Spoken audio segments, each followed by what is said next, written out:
Fala galera, sejam bem-vindos à primeira edição do Digiálogos, um podcast sobre direito digital e tecnologia. Meu nome é Rafael de Tomaso e hoje nós vamos falar sobre cidades inteligentes.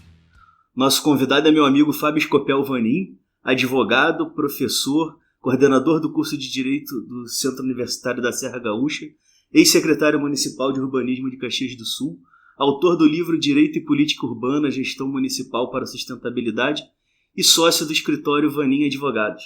Fábio, obrigado por aceitar o convite, por topar participar desse nosso programa piloto do Diálogos. Prometo que se um dia o programa tiver audiência, eu te chamo de novo. Olá, Rafael, obrigado pelo convite, parabéns pela iniciativa. Acredito que é um espaço onde a gente vai poder conversar de uma maneira mais informal, mas sobre temas que são pertinentes para o direito digital mais especificamente. E te agradecer pela oportunidade de estar estreando esse teu espaço aí, que é uma satisfação muito grande poder auxiliar e poder contribuir nessas temáticas. Eu que agradeço aí novamente a participação. Se um dia a gente bombar, tu vai ter a honra de dizer que participou da edição número 0 histórica do podcast. Cofundador. Se a gente não bombar, daí ninguém vai ficar sabendo mesmo, daí também não é motivo para vergonha. Tá certo. Bom, antes de entrar no assunto, mas já entrando um pouco, eu queria que você falasse sobre a sua experiência na Espanha, sua viagem de estudos na Espanha. Você conte pra gente um pouco do que você foi fazer lá, o que você viu de bacana e o que você acha que dá para importar do modelo espanhol para o Brasil. Então, mais ou menos nesse período, ano passado, em decorrência de uma seleção do processo seletivo que aconteceu no Centro Universitário da Serra Gaúcha, na FSG, eu fui escolhido para estar fazendo um intercâmbio de estudos e o local que eu escolhi foi a cidade de Corunha, na Espanha, por diversos motivos, né? Um deles, fator fundamental, foi que o local onde eu faço doutorado, que é a Unisc, tem um convênio com a Universidade de Corunha, tem alguns professores comuns, né? Então isso sem dúvida nenhuma foi um ponto de partida para essa experiência. Mas dois pontos em especial, a cidade de Corunha tinham uma grande relevância nas minhas temáticas de estudos, né? Uma delas é que na cidade de Corunha acontece um grande projeto urbano, né? Uma ação que pode ser caracterizada como um grande projeto urbano, que é o tema da minha tese de doutorado, que ele é um projeto de reforma interna, que eles estão desenvolvendo uma mudança urbanística significativa lá de recuperação de uma área que era uma antiga vila de pescadores. Então há uma série de instrumentos urbanísticos inovadores sendo utilizados lá. E eu queria observar como é que isso estava acontecendo, porque a Espanha tem uma estrutura, uma sistematização jurídica em relação a grandes projetos urbanos muito diferenciada, né? Então a existência desse programa de reforma interna foi uma das questões que me motivaram.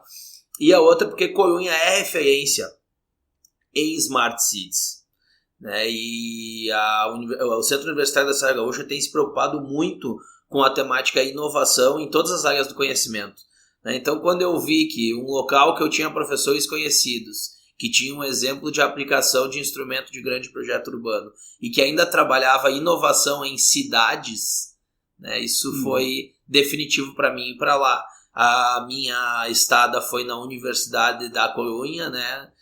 Que fica no estado da Galícia. Tem 3 universidades na comunidade autônoma da Galícia, que se chama, né? Mas é como se fossem os estados brasileiros, né? Que é a Universidade de Vigo, de Santiago de Compostela e a Universidade de Corunha, né? E lá eu pude ter contato com algumas questões e vi que esse tema das Smart Cities é muito forte na Europa, muito forte na Espanha, e que existiam alguns temas a serem estudados. No final, o meu aprofundamento de estudos no período que eu fiquei lá na Espanha foi muito mais nessa parte relacionada às cidades inteligentes do que propriamente com o plano de reforma urbana, lá o grande projeto urbano que acontece lá, que sobre esse assunto eu acabei trazendo mais material e estudando mais quando eu já estava no Brasil de novo, né? O enfoque foi a questão das Smart Cities lá. E no dia a dia lá em Corunha, o que você via na prática ali nas ruas de Corunha, na cidade mesmo, nessas regiões em que eles já estão trabalhando, enfim, algumas iniciativas nesse sentido. O que tu viu de mais interessante, o que mais te chamou a atenção lá? O que é visível para o público é a questão da informação, né? O acesso à informação. A cidade, ela parece que ela está acontecendo em tempo real, de certa forma, né? Então, vou pegar exemplos concretos. A questão do transporte coletivo. O transporte coletivo, ele era servido por 2 aplicativos. Um da própria empresa pública e um aplicativo privado, que é até muito utilizado aqui no Brasil, né? Vamos fazer uma propaganda já, né? Que é o Movit, né? Então, a soma desses 2 aplicativos te dava uma noção muito real de onde estava teu ônibus, quais as rotas possíveis tu podia fazer, entre outras questões. Dentro do ônibus também existia informação de rotas que aquele ônibus estava fazendo, e nas paradas de ônibus, que na verdade não eram paradas cobertas, eram totens, né? Somente em pontos de ônibus que tinham muita circulação de transporte coletivo, muitas linhas, servidas de muitas linhas, é que tinha uma parada na modalidade que a gente está acostumado aqui, coberta, né? Não chove lá? Chove muito, mas mesmo isso é outra coisa que chama a atenção, que a gente pode bater um papo outra hora, que é a questão da cultura. Mesmo chovendo muito, chove mais que aqui, é uma cidade litorânea, eram totens, e esses totens tu tinha também a informação de quanto tempo ia demorar, e um botão para as pessoas com deficiência visual poder ouvir onde estava o ônibus e tudo mais. Então, essa soma de questões do transporte coletivo, tu via que não era nada surpreendente, nada, cidades inteligentes, nada surpreendente. Era como a informação era disponibilizada para as pessoas, para facilitar a vida das pessoas.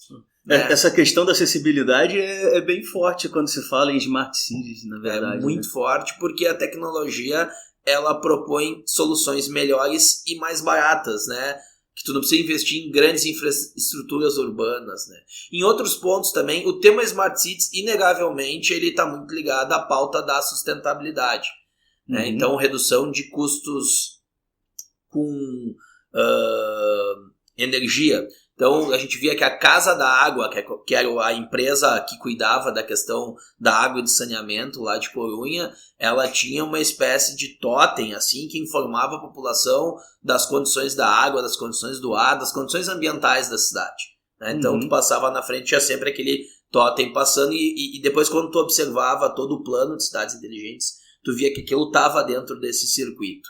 Outra situação é do trânsito, que também já é usual em algumas cidades brasileiras, que é a questão da informação. Se você ir por rota tal, você vai demorar tanto tempo. Se você ir por rota tal, vai demorar tanto tempo.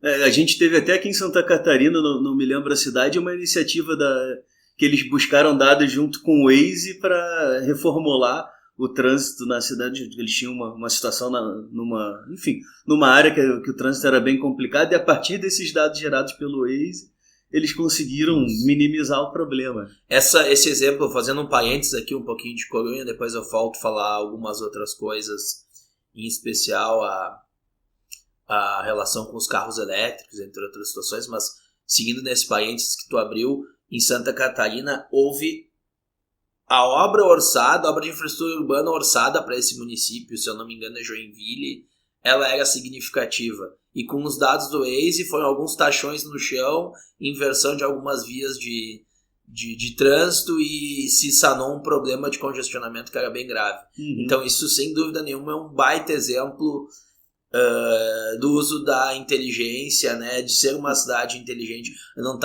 Quando a gente fala de cidades inteligentes, a gente não está falando da cidade, aquela cidade do futuro. Sim, com carro voador. Isso, high-tech. O policial robô, nada disso. Né? É uma série de medidas simples que em conjunto fazem com que a cidade funcione melhor. Né? Pode até incorporar todas essas coisas, mas não é só isso. Tem questões que ao olho humano não vai mudar, mas vai reduzir custo, vai reduzir tempo, as pessoas vão ter mais informações, vão se sentir mais seguras, né? Então, outro ponto em Corunha que existia, e até um ponto bem interessante, porque quando a gente observa essa situação, a gente não vai estar simplesmente venerando cidades europeias, e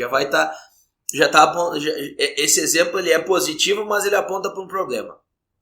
Então, a gente vê que vários locais públicos eram servidos de equipamentos para abastecimento de carros elétricos, certo? Numa parceria da prefeitura, né, do ayuntamento, né, com uma empresa seria privada. Tipo a nossa prefeitura. PPP ali, a parceria pública-privada? Não, ayuntamento é o nome da prefeitura lá. Em vez de ser prefeitura municipal, é Ayuntamento de Corunha. O governo local é ayuntamento. Entendi. Isso.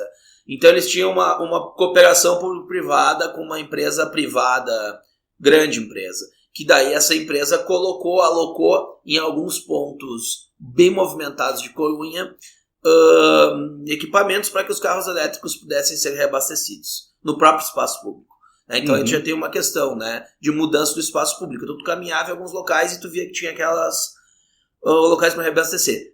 No primeiro momento que eu vi isso, eu falei, nossa, que interessante, que legal, né? No segundo momento, eu me dei conta que aquele equipamento estava um pouco mal cuidado. E eu fui ver com mais atenção e fui me informar e vi que aquilo estava desativado.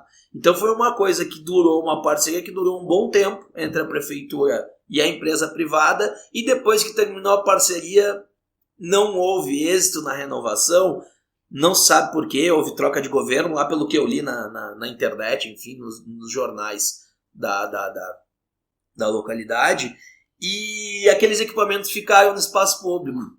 Então ficaram sujando a paisagem urbana, não serviu mais para nada. Pois é, o que antes serviu para trazer benefícios para a população, como propaganda de cidade inteligente, sustentável, que incentivava o carro elétrico, acabou se tornando a propaganda negativa depois, né? Que é uma coisa que se a gente pensa que seria mais normal de acontecer no Brasil. Então, isso já é um ponto. Quando a gente desenvolve uma política pública, tem que ter essa percepção que, de repente, algo que surge como uma coisa positiva, essas infraestruturas urbanas que vão ter que ser montadas para a cidade inteligente, elas têm que ser montadas com bastante cuidado e bastante cautela, porque ali na frente elas podem ser colocadas em desuso e, enfim, tá somente prejudicando. Que nem a gente vê aqui muitas vezes placas que não servem mais para nada, enfim, locais que já serviram como pórtico de propaganda e estão abandonados. Aqui a gente teve recentemente o problema dos termômetros na cidade também,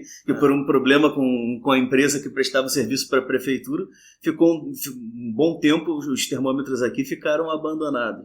O que é importante nessa questão de cidades inteligentes, só para não perder o gancho, eu comecei falando de transporte coletivo e acabei falando só no ônibus.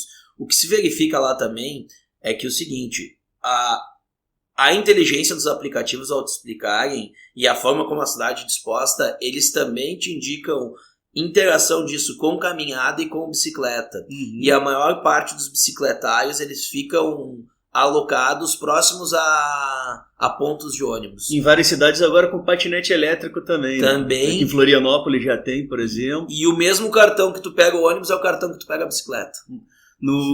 Em Nova York agora você consegue... Em Nova York não, em Washington, desculpa, Nova York talvez seja igual. Você já consegue pegar o patinete elétrico pelo Uber.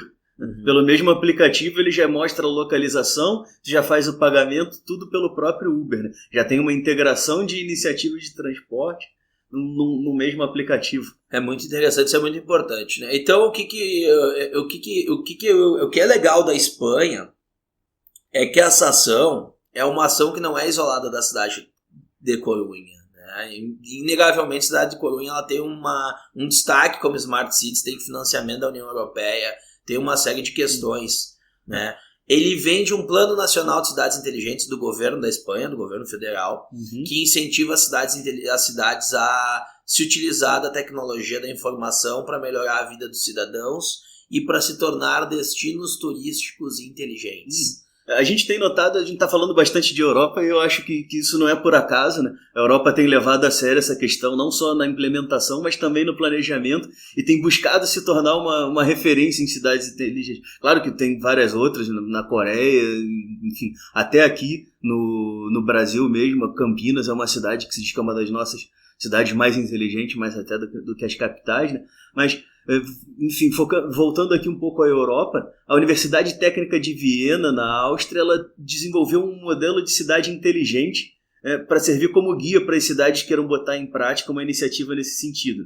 E esse modelo da Universidade Técnica de Viena, ele elenca 6 áreas chaves para o desenvolvimento das ações, que são economia, mobilidade, que a gente falou bastante até agora, as pessoas, a governança, que também é fundamental, o meio ambiente e a qualidade de vida. Como é que você enxerga essa iniciativa de ter uma cidade modelo que sirva para outras cidades? E a gente tem alguma coisa nesse sentido no Brasil? Eu vi que no final de 2018, parece, o governo federal, num decreto sobre telecomunicações, já lançou alguma luz sobre a questão das cidades inteligentes, das cidades conectadas. E agora, em julho, o governo anunciou que o Ministério da Ciência e Tecnologia, e não me lembro mais o que agora o nome daquele ministério ficou enorme, vai tocar isso daí, né, e para investir mais pesado na questão das cidades inteligentes aqui no Brasil. São esses mesmos eixos que a gente deve trabalhar aqui. A gente tem alguma iniciativa parecida, a gente tem algum modelo a ser seguido no próprio Brasil. E só para finalizar a pergunta, como é que fica essa relação que a gente vê que está acontecendo na Europa, que eu acho que seria positivo que acontecesse aqui, da academia, da universidade, com o poder público? Enfim. O modelo de o tema cidades inteligentes, ele remete, ele é um tema considerado novo, e academicamente também muito novo, então ainda não há um consenso sobre o seu conceito, sobre os elementos que o compõem. Eu gosto muito de um livro que é chamado Tecnópolis, né?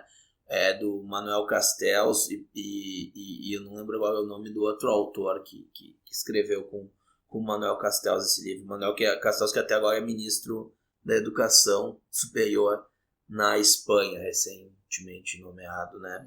Esse livro, ele é um prenúncio assim, de cidades inteligentes, embora ele não fale especificamente de cidades inteligentes na forma como a gente está conversando aqui. Esse livro, na verdade, ele discute como que a indústria 4.0, ela urbanisticamente se situa de maneira distinta do que a indústria moderna, né? A indústria moderna, ela se situava em grandes loteamentos industriais, em grandes locais retirados, né? E a indústria 4.0, ela acaba tendo a sua estruturação, né? De onde vem as Smart Cities, né? A origem das Smart Cities está na indústria 4.0. Tem muita semelhança com campos de universidades, então há um desenho urbano diferente, né? Esse livro ele traz isso, né? Então esse livro é legal, é um ponto de partida para esse tipo de conceito, né? Então quando a gente fala em cidades inteligentes, a gente não está falando de tecnópolis, né? A gente está falando de aplicação do que é criado nessas tecnópolis nas nossas cidades reais, né? Então esse ponto é interessante. Então tem 2 grandes grupos assim de conceitos.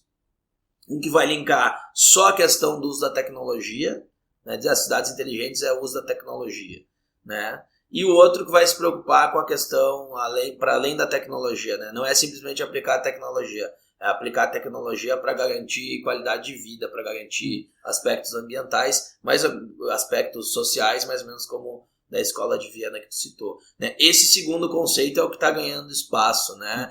É a tecnologia para servir a sociedade, para servir as pessoas, né? Não é tecnologia só para piscar a luzinha lá. O que eu entendo que é errado é usar as cidades inteligentes sem observar a tecnologia. Daí eu acho que tem que usar outros conceitos. Daí tem conceito de cidade sustentável, cidade resiliente, outros conceitos. Eu acho que cidades inteligentes não é só tecnologia, mas tem que ter a tecnologia envolvida no conceito, senão fica meio... se torna que nem o termo sustentabilidade, acaba servindo para tudo, a gente coloca ele em desuso. Vira mais um termo de propaganda do que qualquer outra coisa, né? Eu até me lembro que quando eu era moleque... Exatamente, que não pode acontecer.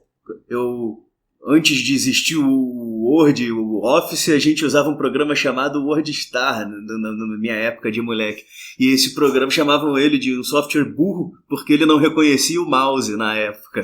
Então, a burrice do software era de não ser compatível com a tecnologia, de não usar a tecnologia disponível. A gente tinha que decorar lá trocentas teclas de atalho para conseguir usar o programa, porque não tinha o mouse para arrastar para cá e para lá. E Sim. O Word ganhou o mercado justamente porque falou, peraí, vamos usar isso aqui.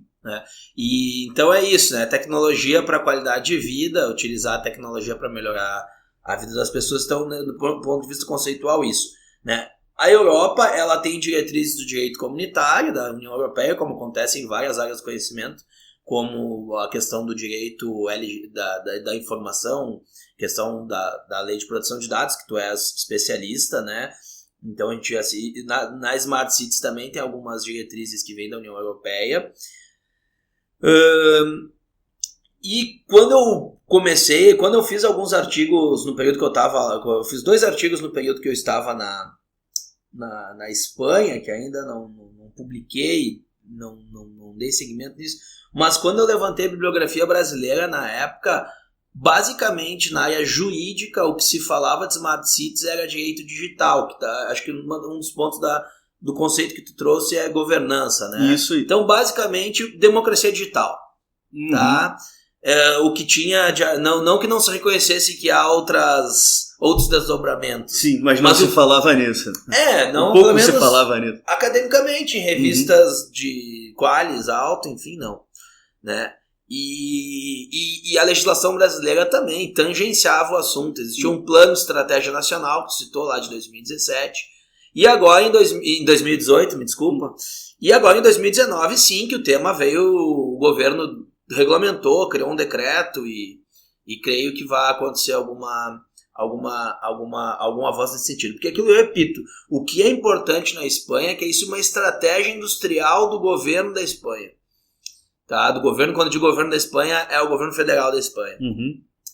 Que as cidades da Espanha se enquadram nele. Né? Até tem algumas situações, eu não sei se isso vai ser trazido para o plano brasileiro, mas que eu acho fantástico no modelo espanhol. O modelo espanhol ele incentiva as cidades a exercerem sua criatividade nas mais diversas frentes do uso de tecnologia para a melhoria de cidades, em especial no turismo. E quando identifica que uma determinada metodologia de cidades inteligentes ela é interessante, o governo da Espanha ele tem como um dos princípios formalizar isso, certificar isso, colocar isso como se fosse uma norma da BNT. Entendi. Norma técnica para que outros municípios possam replicar. Então essa ideia colaborativa e de não adianta cada município da Espanha ter uma experiência fantástica em mobilidade urbana. É melhor nós elegermos, é interessante, né, que aquela que seja destaque, que aquela que seja mais eficiente, que seja mais interessante, se certifique via norma técnica e que outras não precisem criar, somente copiar. É mais rápido, mais barato, mais eficaz. O que é uma coisa que a administração pública precisa muito, né? Precisa bastante. E então isso facilita bastante e isso facilita expandir ideias de cidades inteligentes. Então essa padronização é algo bem interessante, né? A nível de Brasil, que a gente tem algumas ações isoladas de algumas cidades, né? Que eu acredito que agora eu não observei a fundo ainda esse novo regulamento aí do governo federal. Na verdade, eles vão fazer não é uma agência, acho que é uma comissão, enfim, que ainda está em fase de formação, estão começando a convidar as pessoas, ainda não está, como tudo no Brasil, demora. Em andamento, né? Mas é importante que pelo menos virou uma pauta nacional. Antes, basicamente, era na estratégia nacional relacionada à indústria 4.0, num capítulo que tratava de internet das coisas, falava que uma possível aplicação era em cidades. Então era uma indicação isolada num documento não vinculante do governo. E agora não, agora me parece que essa... Que o assunto entrou em pauta de verdade. Que o assunto é muito forte, né? Muito presente. Agora a gente está falando aqui, né? Das vantagens disso daí, mas é óbvio que toda inovação ela traz também algumas questões polêmicas, né? Enfim, eu vou trazer aqui um exemplo da Holanda para a gente conversar um pouco sobre ele, mostrando um pouco aí entrando na governança e alguns cuidados que a gente tem que ter também para, enfim, na hora de se pensar como implementar isso, né? Nessa cidade da Holanda eles encheram os postes de microfone e câmera numa rua que costumava ter briga de bêbado e confusão para detectar os comportamentos agressivos e alertar a polícia quando a chapa está esquentando ali. Então, eles chegaram a testar até um sistema que alterava a intensidade da luz nesses postes para ver se enfim, se isso afetava, coisa quase meio laranja mecânica no negócio, não à toa que aconteceu na Holanda. E uma outra cidade holandesa fez um sistema que pegava o MAC address, que é o endereço físico dos aparelhos eletrônicos, né? Pegava o MAC address do celular para ver com que frequência as pessoas visitavam a cidade, quais eram os lugares que elas mais gostavam de ir, quais as rotas que elas usavam, né? Então, nesses testes, obviamente, são coletados um monte de dados, né? E na maioria das vezes as pessoas nem sabem que esses dados estão sendo coletados, né? Aí eu te pergunto, como é que fica a questão da privacidade nos espaços públicos com o desenvolvimento das Smart Cities, considerando aí que a coleta de dados é essencial também para que isso possa se desenvolver adequadamente? De fato, grande parte dos aplicativos e das ações que envolvem Smart Cities, elas são consequência de uma observação inteligente de dados. Então a coleta de dados ela é indispensável. Sem coletas de dados pessoais, não é... Pessoais e não só pessoais também, né? Os dados, por exemplo, de circulação de carros na rua, sim, os dados em geral. Dados em geral. Sem coleta de dados não há Smart Cities.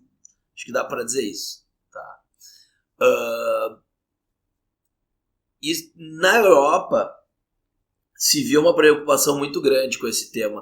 O livro de coletânea, que é da Universidade de Madrid, que eu tenho como ponto-chave do meu estudo, assim, o primeiro artigo, o artigo de abertura do livro, se eu não me engano, não é o de abertura, é o segundo, mas eu tenho quase certeza que é o primeiro, ele vai tratar disso. Como fica a proteção de dados frente a políticas públicas de Smart Cities. Ainda mais na Europa, que o regulamento de proteção de dados já está em vigor desde 2018, e mesmo antes disso, desde 1995, eles já tinham lá a diretiva 95/46/CE, que já tratava da questão dos dados pessoais especificamente, que é a maior preocupação.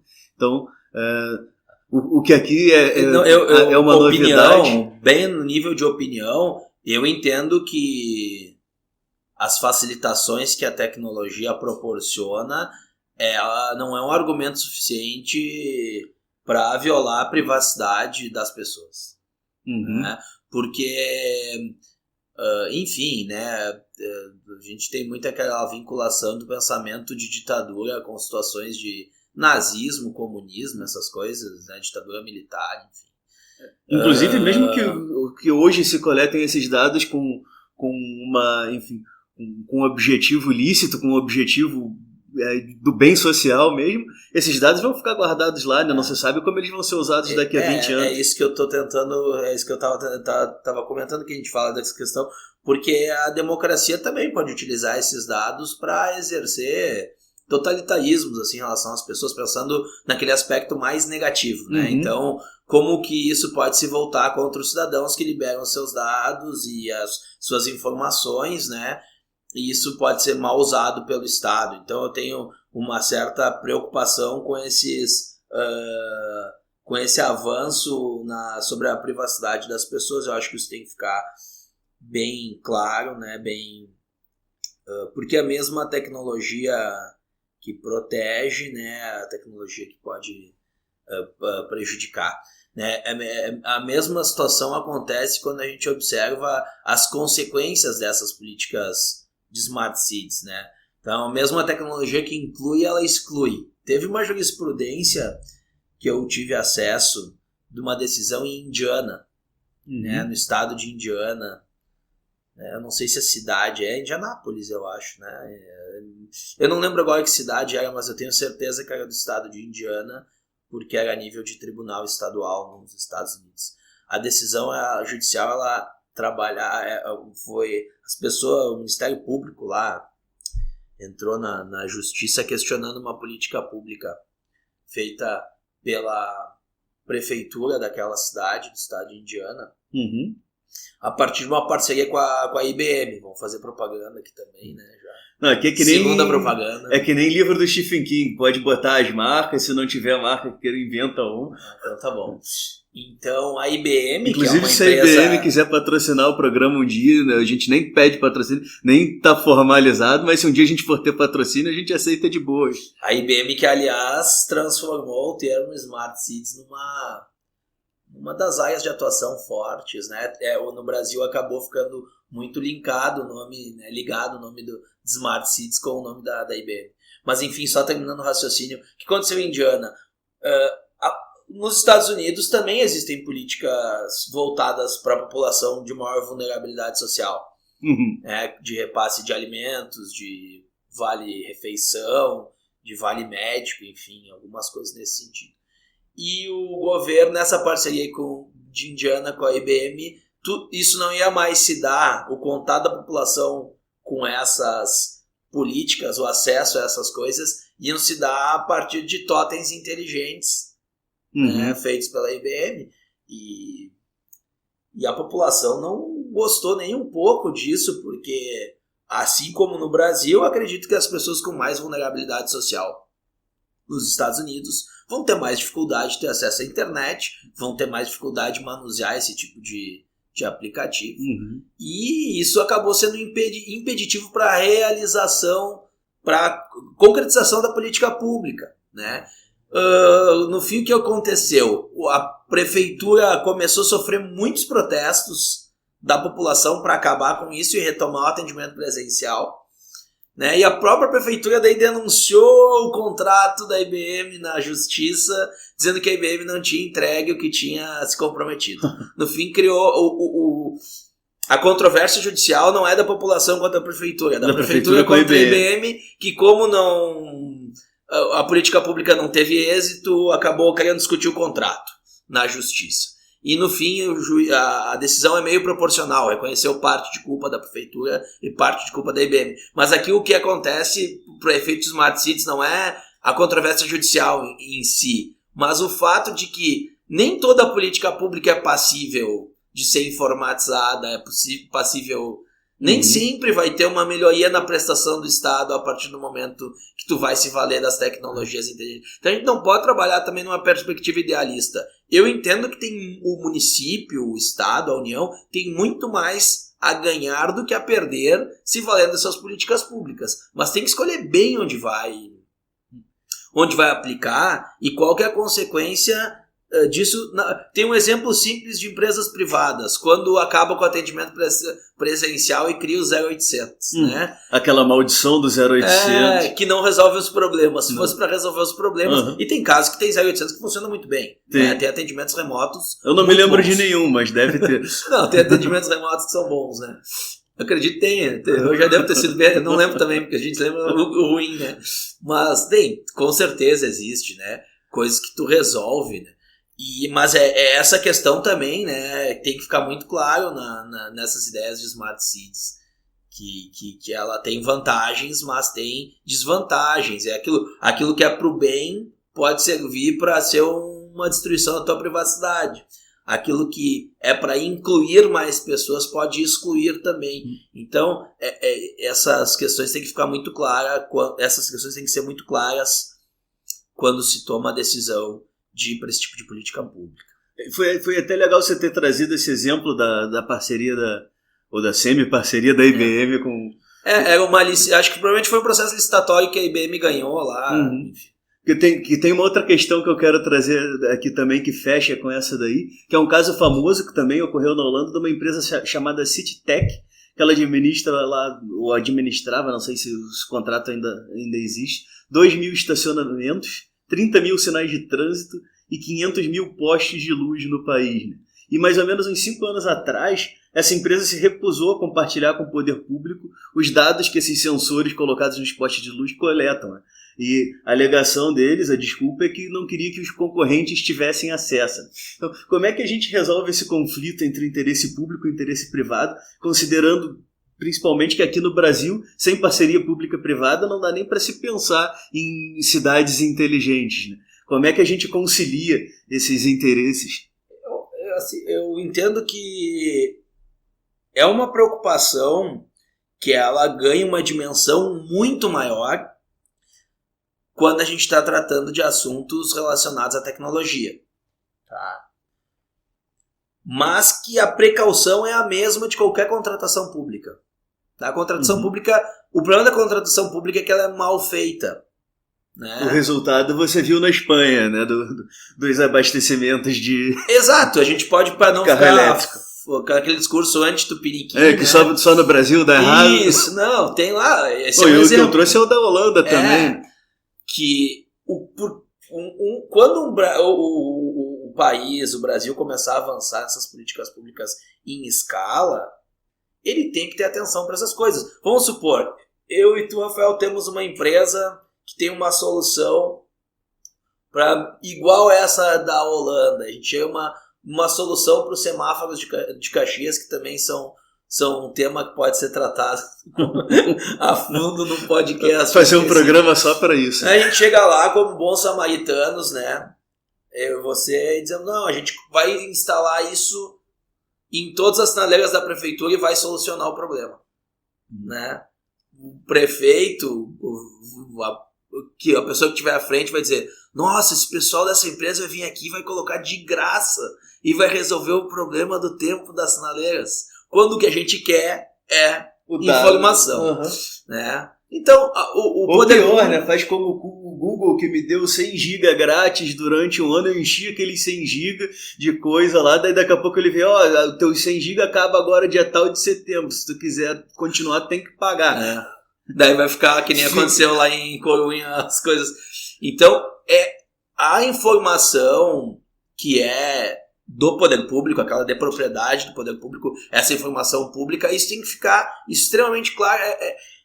Contratação, esses aspectos têm que ser juridicamente muito bem trabalhados. Então, eu entendo que os órgãos públicos têm que ter nas suas estruturas jurídicas, que normalmente são muito competentes, né? As estruturas jurídicas do poder público normalmente é integrada por profissionais bem remunerados e que são concursos difíceis de passar. Então, normalmente a equipe de advogados de municípios, em especial médios e grandes, do governo do estado, a Procuradoria do Estado, a AGU, tem profissionais de primeira linha, tem que ter essa noção das consequências da tecnologia para proteger bem o Estado, né, nesses casos, e também os cidadãos, né? Porque tem uma situação... O reconhecimento facial é um assunto que a gente pode ficar falando aqui o tempo todo, né? Que também outro que daria um programa sobre isso, que acho que vamos colocar reconhecimento facial para a questão da segurança da localidade. Esse é o dos mais polêmicos. Mais polêmico. Agora a Gol vai fazer o check-in, não, vai usar o reconhecimento facial para facilitar o embarque. Acho que já estão até testando em alguns aeroportos. E tem a questão da identificação facial para terroristas e toda essa coisa, não só em aeroportos, mas em pontos turísticos. Isso daí é uma coisa que realmente é bem polêmica. Ele não vai reconhecer a face só do terrorista, né? E daí, juridicamente, Rafael, eu acho que tem um ponto aqui que é bem fundamental. Eu tenho dito isso mais como provocação, mas eu acho que é a retomada do direito. Nós tínhamos um direito fundamental que ele estava mais ou menos estabilizado pelo direito, que é o direito fundamental à intimidade. Tá? Até anos 90 ali, dá para dizer até os anos 2000, né? Até a década de 2000, ela estava estabilizado, não se tinha... Tu lia sobre direito à intimidade e eram os mesmos problemas, alguma coisa relacionada com o dano moral subjetivo. Desde o final do século XIX era a mesma coisa lá. Algumas, mas nada que agora... Que todo mundo tem um celular no bolso com câmera, com gravação de áudio. É a retomada das controvérsias jurídicas voltando de direito de intimidade. Ele nunca esteve tão mitigado. É verdade. Nunca esteve tão mitigado e as pessoas nunca abriram tanto mão da sua intimidade para ter conforto. Voluntariamente para ter conforto, para ter comodidade. Para saber como vai parecer daqui a 30 anos. Para conversar com outras pessoas. Isso daí é verdade. E até Então aquela cautela que tu via muitas vezes dos nossos avós, assim, de até o que tu vai conversar pelo telefone. Pois que houve um abandono geral disso, né? E a gente está a ponto de permitir que uma cidade seja equipada com microfones, câmeras, tudo como a gente vê nos filmes. Eu acho que é um dos primeiros que aborda com bastante precisão essa realidade é um do Will Smith, que é Inimigo do Estado, eu acho, do filme, que o FBI, enfim, consegue entrar, colocar um microfone né, consegue visualizar a casa dele. É um filme que deve ser do ano 2000, mais ou menos, ou mais velho, e que ele aborda com muita precisão como o Estado ele tem condições de estar olhando dentro da casa das pessoas o que as pessoas estão conversando. E o mais significativo nisso é a seguinte percepção: muita gente entende que isso já não é nem mais errado. Essa que é a questão, né? A grande questão aí não é o certo ou errado. O problema é quando você tira do titular dos dados a opção de decidir se ele quer compartilhar aquilo ou não, né? Onde eu quero chegar é que eu acho que vai chegar um determinado momento que a população ela vai se questionar se há necessidade ou não de ter um direito individual à intimidade. É uma coisa de se pensar, mas o que eu tenho visto atualmente é mais um pouco no sentido contrário, de tentar aumentar a proteção para isso, né? A gente tem até a PEC 17 de 2019, que agora foi aprovada no Senado e agora foi para a Câmara, que alça o direito à proteção dos dados pessoais à categoria de direito fundamental. Mas é que tá, quem está legislando são cidadãos de 40 anos. Bem para cima. E como essa geração que vem percebe isso? Será que a intimidade... Eu, inegavelmente, eu acho eu sou totalmente contrário, embora eu reconheça a facilidade na minha vida que é o uso da tecnologia. Só que isso é uma questão de pessoa para empresa, tá? A gente está discutindo que o Google faz comigo, né? O que o Facebook... Fazendo propaganda, assim, né? Para essas empresas que vão vir a patrocinar aqui o programa. E agora que a gente está entrando numa de um Estado utilizar isso e recolher informações da coletividade difusa, da coletividade específica de cada cidadão. Então, quando tu trata esse tema a nível de cidade e com o poder que o poder público tem, né, o direito dá prerrogativas ao poder público, uma supremacia do interesse público sobre o interesse particular. Isso é um princípio do direito administrativo aplicável, né? O poder público ele tem poderes que ninguém tem, como mais clássico monopólio do uso da violência, né? Então, quando tu começa a colocar esse tema de proteção de dados nesse nível, né, a gente é o lado negro das Smart Cities, bem dizendo, né? Vamos dizer assim, é o lado negro desse assunto, que ele precisa ser... Eu acho que é aí que o Estado tem que... Aí que o direito entra forte. A função do direito é limitar os excessos do Estado e não chancelar os excessos do Estado. Limitar os excessos do Estado e regulamentar os excessos da iniciativa privada. Isso, também. Sem dúvida nenhuma, né? Eu estou falando mais na perspectiva do poder público. Até porque a tua área, né? Bom, e agora só para a gente terminar aqui, vamos sair do Globo e voltar para a Vila. Quero que você fale um pouco sobre o programa ONU Habitat e o projeto Viva Cidade aqui de Caxias do Sul, que eu sei que você faz parte, e que é um projeto que é uma iniciativa que me parece que tem muito a ver, pelo menos na essência, com a questão das Smart Cities, né? Ou tem ou pode vir a ter. A inovação passou a ser diretriz do Estatuto da Cidade a partir de 2013 e 2015. Foram incluídas 2 diretrizes no Estatuto das Cidades. Então hoje o tema inovação e o tema desenvolvimento urbano eles têm que andar em conjunto, porque dentre as 19 diretrizes do Estatuto da Cidade, 2 falam de inovação, né? Então isso é importante. Então, sem dúvida nenhuma, o tema da inovação ele é um tema que está no escopo da atuação do projeto Viva São Pelegrino, né? Então o projeto Viva São Pelegrino ele é uma proposta que visa observar a centralidade urbana do bairro São Pelegrino, né? Mas não especificamente do bairro São Pelegrino, né? Uma centralidade urbana próxima ao bairro São Pelegrino. Então se verifica que nessa região há pontos turísticos, há uma história, uma questão histórico-cultural relevante, há uma gastronomia diferenciada com a cara da cidade, há pontos de ensino, há uma série de questões que estão acontecendo, há espaços públicos que poderiam ser melhores aproveitados.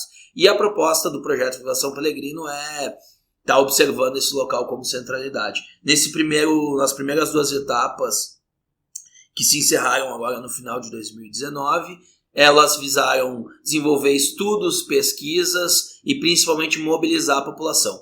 Né? Nessa mobilização da população que teve o Circuito São Pelegrino, que fez parte do Circuito Urbano, que é uma das ações da ONU Habitat, que ela promove em todo o Brasil durante uma semana, que é a semana, né, do urbanismo ali, uma série de ações. Né?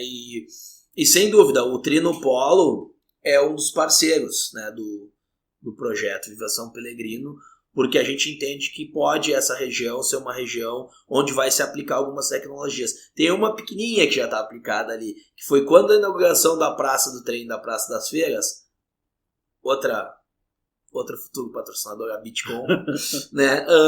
A Bitcoin tá mais perto, posso bater lá. Bitcoin. Tive na Bitcoin TV até nessa semana, numa entrevista lá. Eles colocaram internet gratuita, né, para acesso da população, né, nesse espaço que já demonstra que é um embrião, né?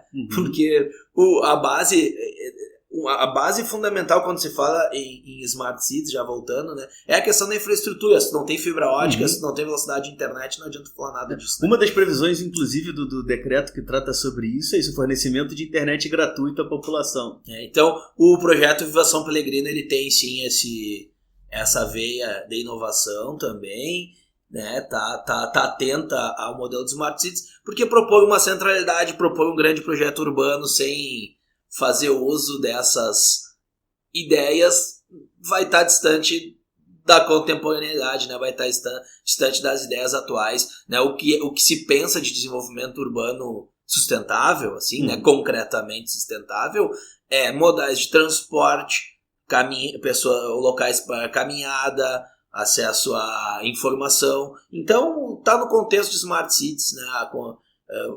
Com certeza a utilização de tecnologia, ela facilita, não diria só facilita, é indispensável para chegar nesses objetivos. Fábio, obrigado pela tua participação, que valeu mesmo, muito boa nossa conversa como sempre. Depois, enfim, a gente continua ela em algum outro momento, que eu sei que agora você tem outros compromissos também.